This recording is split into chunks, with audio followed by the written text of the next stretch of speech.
Welcome to Edu Molecules. Edu Molecules ये मेरे channel का नाम है। तो आइए हम लोग देखते हैं सीधे क्लास 10 और यहाँ पे आपको प्रोवाइड हम कराने वाले हैं क्लास 10th के मटेरियल्स और क्वेश्चन और आंसर और साथ में एक्सप्लेनेशन भी हम लोग देखेंगे। पहला क्वेश्चन एक्सरसाइज का है हमारा क्वेश्चन नंबर 9। उसके पहले और सारे क्वेश्चंस भी हैं बट हमने 9 से स्टार्ट किया है, उसको भी हम करा देंगे पहले वाले भी। एक्सोथर्मिक रिएक्शंस क्या होता है, सिंपल। तो ये हम आप यहाँ पे देख सकते हैं कि एक्सोथर्मिक, एक्सो का मतलब ये होता है उसमें से हीट एनर्जी रिलीज्ड होना, जिसको हम लोग एक्सोथर्मिक बोलते हैं। और इंडोथर्मिक उसमें बोलते हैं जिसमें कि किसी रिएक्शन में जब हम हीट प्रोवाइड करते हैं तो उसको इंडोथर्मिक रिएक्शन बोलते हैं। एक्सोथर्मिक जैसे कार्बन ऑक्सीजन के साथ रिएक्शन करता है तो कार्बन डाइऑक्साइड प्लस हीट बनाता है, तो ये एक्सो में चला जाता है। एक्सो का नाम ही है, एक्सो मीन्स हीट रिलीज होना, ये हीट हमारा रिलीज कर रहा है।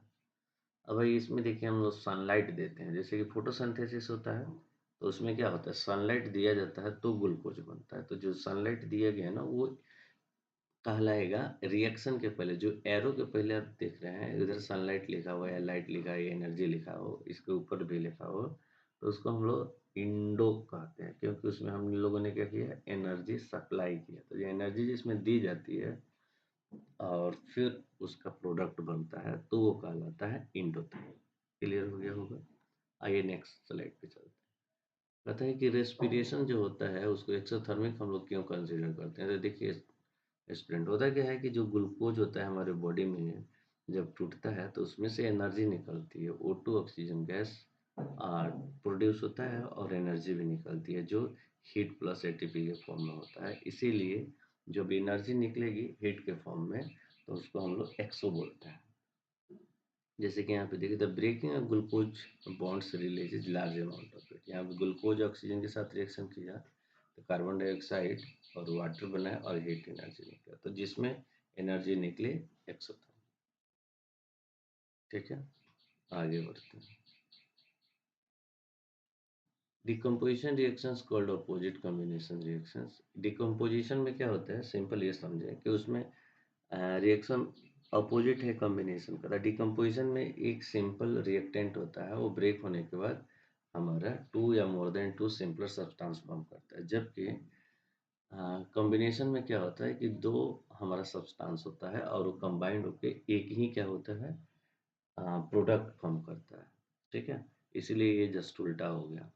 दूसरा एक और चीज़ है इसमें, ये बिल्कुल रिवर्स होता है। तो इसमें जितने भी डिकम्पोजिशन रिएक्शन होता है उसमें एनर्जी हम देते हैं तो इसको इंडोथर्मिक बोलते हैं।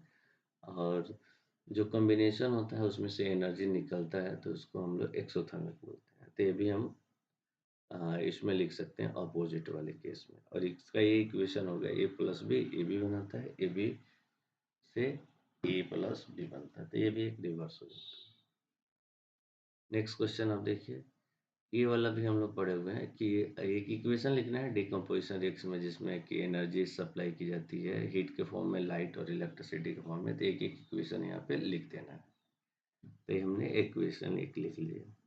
13 नंबर है, what is the difference between displacement double displacement. तो डिस्प्लेसमेंट में बहुत सिंपल होता है कि एक मोर रिएक्टिव एलिमेंट जो होता है लेस रिएक्टिव एलिमेंट को डिस्प्लेस कर देता है, जिसके कारण जैसे कि Zn और कॉपर में क्या है कि Zn is a more reactive element compare to copper. So zinc जो है वो डिस्प्लेस कर देगा कॉपर को और जिंक सल्फेट बना लेगा, कॉपर बाहर निकल जाएगा। डबल डिस्प्लेसमेंट में आयन एक्सचेंज मेथड होता है, जो कि यहाँ सोडियम है और इस सोडियम पे चार्ज प्लस होता है, इस पे सल्फेट पे माइनस, बेरियम पे प्लस, क्लोरीन पे माइनस।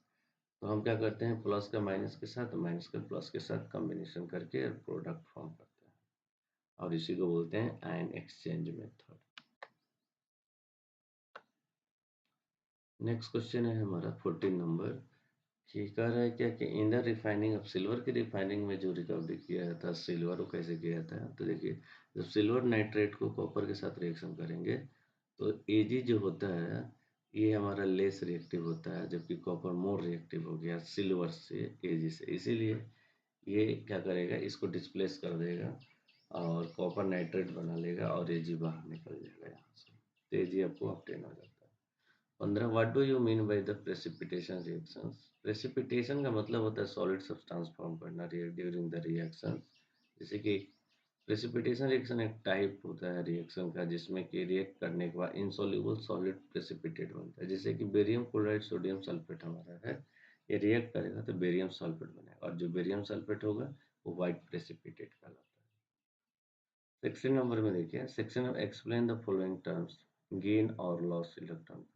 जिसमें कार्बन ऐड होता है, ऑक्सीजन ऐड होता है, उसको हम लोग ऑक्सीडेशन बोलते हैं। और जिस इक्वेशन से रिएक्टेंट साइड से जब ऑक्सीजन लॉस होता है तो उसको रिडक्शन बोलते हैं। जैसे कि C+O2 इधर आके जुड़ा तो CO2 बन गया, Mg+O2 आके जुड़ा तो MgO बन गया। तो ये सब गेन ऑफ इलेक्ट्रॉन रिडक्शन। इसमें ऑलरेडी पहले से है रिएक्टेंट में, पर जैसे ही प्रोडक्ट बना तो ये कॉपर यहाँ कॉपर से ऑक्सीजन रिमूव हो गया, तो ये हमारा लॉस ऑफ इलेक्ट्रॉन। कह रहा है कि वो shiny brown colour element x का नाम बताइए जो हिट करने पे ब्लैक कलर में हो जाता है। तो उस एक्स का नाम बताना है, ब्लैक कलर कंपाउंड फॉर्म कौन सा किया। तो एक्स ऑन हीटिंग, तो हम एक्स जो कलर होगा वो हमारा कॉपर होगा, और ब्लैक कंपाउंड जो होगा वो कॉपर ऑक्साइड होगा, क्योंकि कॉपर को ऑक्सीजन के साथ रिएक्शन करते हैं तो कॉपर ऑक्साइड बनता है। तो एक्स हमारा वो एलिमेंट हो गया, ICO कॉपर ऑक्साइड हमारा वो black compound. Why do you apply paint on iron, कह रहा है क्या कि आयरन मतलब कि हम लोग आयरन आर्टिकल में पेंट क्यों अप्लाई करते हैं। तो सिंपल है कि रस्टिंग से प्रोटेक्शन के लिए हम लोग करते हैं, जिससे कि मॉइस्चरिंग वगैरह ना हो और प्रोटेक्ट हो जाए। 19 नंबर क्वेश्चन है कि हाँ, किसी भी ऑयल या फैट कंटेनिंग जो फूड होता है, जो पैकेट वाले सामान होते हैं, उसमें नाइट्रोजन फिल क्यों पे है। तो सिंपल सा रीज़न है कि अपने घर में भी आप देखते हैं कि एक्चुअली में होता क्या है कि आप ऐसे ही कोई फूड जो है आप ऐसे रख दीजिए तो 1 से 2 दिन में वेस्ट हो जाता है। तो क्योंकि वो ऑक्सीजन के साथ रिएक्शन करेगा और उसका ऑक्सीडेशन हो जाता है। तो सिंपल है कि जिसका जितना ज़्यादा ऑक्सीडेशन होगा वो उतना ही ज़्यादा वेस्ट होगा जल्दी से। तो हम लोग ऑक्सीडेशन के रेट को ही डिक्रीज कर देते हैं। वो किस लिए क्या डाल करके, तो जब हम पैकेट में नाइट्रोजन को फिल करते हैं तो वो ऑक्सीडेशन के रेट को डिक्रीज कर देता है, जिससे कि कुछ लंबे टाइम तक ले वो फूड जो है हमारा वेस्ट होने से बच जाता है। सिंपल सा रीजन।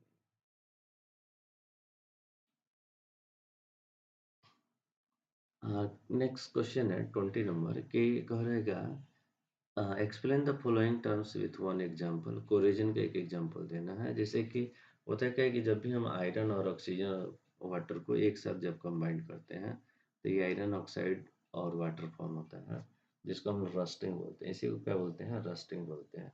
इसमें एक्स जानने की चीज़ है। एक्स होता है वेरिएबल टर्म। वेरिएबल कहने का सेंस मतलब कि कभी मॉइस्चर ज़्यादा हो गया, कभी कम हो गया, तो वाटर मॉलिक्यूल्स की संख्या भी बढ़ जाएगी, कम हो जाएगी, तो वही है एक्स। अगर 1x है तो कम है, 2x 3x भी हो सकता है, तो उसका मतलब होगा कि मॉइस्चर ज़्यादा है। रेंसिडिटी क्या होता है, तो the spoilage of fats and oil due to oxidation. Oxidation के कारण जो स्पॉइलेज होती है कब जिसमें बैड स्मेल आता है, टेस्ट आता है, दैट इज कॉल्ड रेंसिडिटी। जैसे chip packet nitrogen to prevent rancidity. जैसे कि हमारे घर में दाल वगैरह गर्मी का समर टाइम चल रहा है, तो उस टाइम पे अगर आप सुबह में खाना बनाते हैं शाम तक रख दीजिए तो उसमें का जो पल्स होता है, जो दाल वगैरह होता है या सब्जी भी हो गया यहाँ तक कि वो भी क्या हो जाता है, वेस्ट हो जाता है। तो इस चीज़ को हम लोग खास करके पैकेट वाले चीज़ों को देखते हैं कि बचाएं कैसे। तो आप रेफ्रिजरेटर के थ्रू भी बचा सकते हैं। जो घर में खाना होता है आप फ्रिज वगैरह में रख देते हैं, ठंडा रहेगा तो कम रिएक्शन होगा उसका, और लेस टेम्परेचर पे रिएक्शन का जो रेट होता है वो लेस ही होता है, धीरे धीरे होता है। तो और पैकेट में चिप्स जो होता है उसमें भी रिएक्शन होता है, तो इसीलिए उसमें नाइट्रोजन को फिल कर दिया जाता है जिससे कि उसकी ऑक्सीडेशन की जो प्रोसेस है वो कम हो जाए। तो यहाँ हमारा 20 क्वेश्चन एक्सरसाइज 1 का कंप्लीट होता है स्टूडेंट। अगर ये वीडियो आपको अगर अच्छा लगे तो मेरे चैनल को सब्सक्राइब करें, लाइक एंड शेयर जरूर करें। Thank you student.